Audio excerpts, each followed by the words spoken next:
নমস্কার বন্ধুরা, কেমন আছেন সকলে? আশা করি সকলেই ভালো আছেন। প্রচণ্ড ঠান্ডা পড়েছে, তাই ভাবলাম একটা ছোট্ট রেসিপি নিয়ে আসি। আজ অনেক দিন পর একটা রেসিপিটা কি চলুন দেখে আপনাদের সাথে শেয়ার করি। আমি আজ পুরো রেসিপিটা করব উনুনে। আমি গত পিঠে পুলির দিন এই উনুনটা বানিয়েছি। একটা বালতি ছিল আমাদের বাড়িতে, সেই বালতির উপরে উনুন করেছি, আর তার উপরে আমার পিঠে ভাজা সরাটা বসিয়েছি। রেসিপিটা আর কিছুই না, সাধারণ সব বাঙালির ঘরেই হয়ে থাকে। আর শীতকালে তো ভর্তা সবাই ভালোবাসে, তাই ভাবছি একটু ডাল ভর্তাই করব। তা ফার্স্ট টাইম উনুনে যখন কিছু ট্রাই করছি, তাহলে সোজা রান্নাই ট্রাই করি। তাই একটু মুসুর ডাল দিয়েছি। মুসুর ডালটা সামান্য একটু জল গরম হয়েছে, এই দেখুন, জাস্ট অল্প হালকা হয়েছে। ভাবিনি ফট করে রান্নাটা ওই সরাটার মধ্যে করতে পারবো, কারণ ভয় ভয় লাগছিল সরাটা যদি ফেটে যায়, খুব আজে। কারণ পিঠে ভাজার একরকম তাপ দিয়েছিলাম, আর ইসের জন্য আরেক রকম তাপ দিয়েছি। পুরো কথা বলতে বলতে ডালটাকে এখন ঢেকে দিচ্ছি।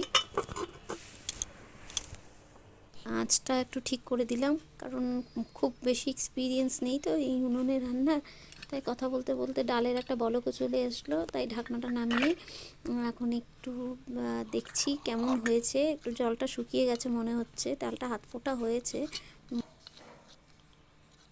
দিয়ে দেখলাম যে আরেকটু হবে, একটু ঢেকে দিলে মনে হয় একটু ভালো হবে। যাক, হয়ে গেছে। এবার একটু এটা দিয়ে একটু ডালটাকে ঘুরিয়ে দিচ্ছি, কারণ আমার ঘরে ডাল কাটা নেই। আমি সব সময় ডাল ঘোটানোর সময় এটা ব্যবহার করে থাকি। ভালো মতো হয়েও যায়, ডাল কাটার মতনই সুন্দর হয়। শুকোবে, তার আগে আমি রেডি করে রেখেছি। পেঁয়াজ কেটেছি, কাঁচা লঙ্কা, শুকনো লঙ্কা, হলুদ আর লবণ সামান্য, আর তেল। সরষের তেল ছাড়া তো রান্না হবে না, তাই ডালটা মোটামুটি আমার টেনে গেছে।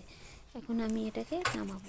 হলুদ দিলাম, অল্প একটু লবণ, অল্প একটু হলুদ দিয়ে কাঁচা লঙ্কাটা কেটে দেবো না, কারণ আমার ছেলে খাবে, তো কাঁচা লঙ্কাটা গোটাই দেবো। তার মধ্যে একটু কাঁচা পেঁয়াজ দিয়ে দিয়েছি।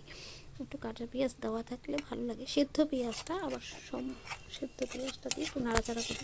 এখন এটাকে সম্বার দেওয়ার জন্য আমি প্রথমে ডালটাকে এটাতে বাটিতে একটা নামিয়ে নিলাম, আর সামান্য ডাল আমি ফুটিয়ে রেখে দিয়েছি। এবার সেটা গরম হয়েছে, জল দিয়ে ধুয়ে আমি এটার মধ্যে একটু তেল দিলাম।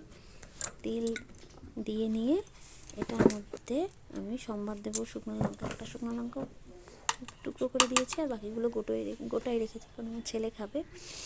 তাই এখন শুকনো লঙ্কাটা ভাজা ভাজা হলে তার মধ্যে দিয়ে দেব পেঁয়াজ কুচি।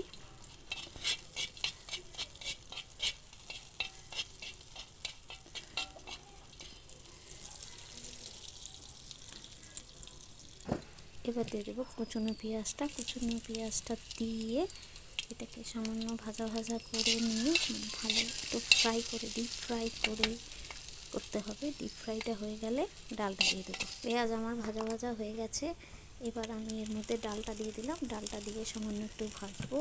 তোমাদের আমার এই ডাল সেদ্ধ ভর্তাটা বানানোর আইডিয়াটা উনুনের মধ্যে কেমন লাগলো, আর কে বা আমার মতো এই সরাটাকে পিঠে ভাজার পর ইউটিলাইজ করেছে, কমেন্ট বক্সে অবশ্যই জানাবে। আর যার এই শীতের মধ্যে আমাকে দেখে ডাল ভর্তা খেতে ইচ্ছে, তারা অবশ্যই বাড়িতে বানিয়ে খাবে। হয়ে গেছে, এবার এটা আমি প্লেটিং করে দিয়ে এর মধ্যে সামান্য সরষের তেল ঢেলে এটাকে আমি এই প্লেটিং মজা করে